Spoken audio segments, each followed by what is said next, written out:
જય હિન્દ મિત્રો, I hope બધા મજામાં હશો. પોલીસ કોન્સ્ટેબલ, ફોરેસ્ટ અને આર્મીની ભરતીના ગ્રાઉન્ડ જે છે એ ચાલુ થઈ ગયા છે.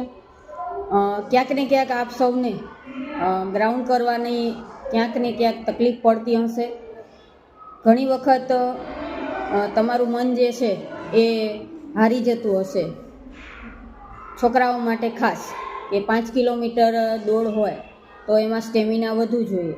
તો સ્ટેમિના વધારવા માટે હંમેશા આપ નાસ્તાની અંદર જે છે સવારે તમે મગ, ચણા અને મોરા બી, જે આપણે મગફળીના બી આવે છે, એ સાંજે પલાળી દો અને એને ખાવાનું રાખો.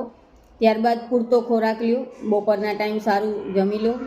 ત્યારબાદ સાંજે છે ત્યારે પણ સારું જમવાનું રાખો. ત્યારબાદ 5 કિલોમીટર રનિંગ દોડવા માટે ઘણી બધી એક્સરસાઇઝો કરવી પડે છે. શરૂઆતમાં તમે કન્ટિન્યુ જેટલા રાઉન્ડ મારી શકો, 5 મારી શકો, 10 મારી શકો, 20 મારી શકો, પણ ધીમા પગે શ્વાસને કંટ્રોલ કરતાં કરતાં શરૂઆત કરો.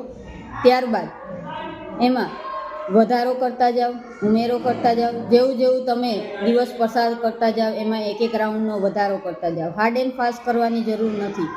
ત્યારબાદ એવી ઘણી એક્સરસાઇઝો હોય છે જે તમને મારા યુટ્યુબ ચેનલ ઉપર અને ઇન્સ્ટાગ્રામ ઉપર તમને એક્સરસાઇઝો જે જોવા મળે છે, એમાંની તમે પસંદ કરી અથવા તો તમને જે સારી આવડી ગઈ હોય અથવા તો ન આવડતી હોય તો મારું માર્ગદર્શન લઈ અને ગમે ત્યારે તમે મને ફોન કરીને પૂછી શકો છો, અથવા તો વિડીયો મને શેર કરી, મારો વિડીયો મને શેર કરી અને તમે પૂછી શકો છો કે મેડમ આ એક્સરસાઇઝમાં શું કરી શકીએ જેથી કરીને, અથવા તો તમારી ભૂલ શું થાય છે એ પણ તમે મને જણાવી શકો છો. તો હું તમારી ભૂલ ત્યાં જે છે એ ક્લિયર કરી આપીશ કે તમે આ વિડીયોની અંદર આ એક્સરસાઇઝ કરો છો તો એમાં તમારી આ ભૂલ થઈ છે, તો જેના લીધે તમે એ ભૂલ સુધારી અને વધારે ઇફેક્ટિવ એક્સરસાઇઝ કરશો તો 100% તમને ફાયદો થશે.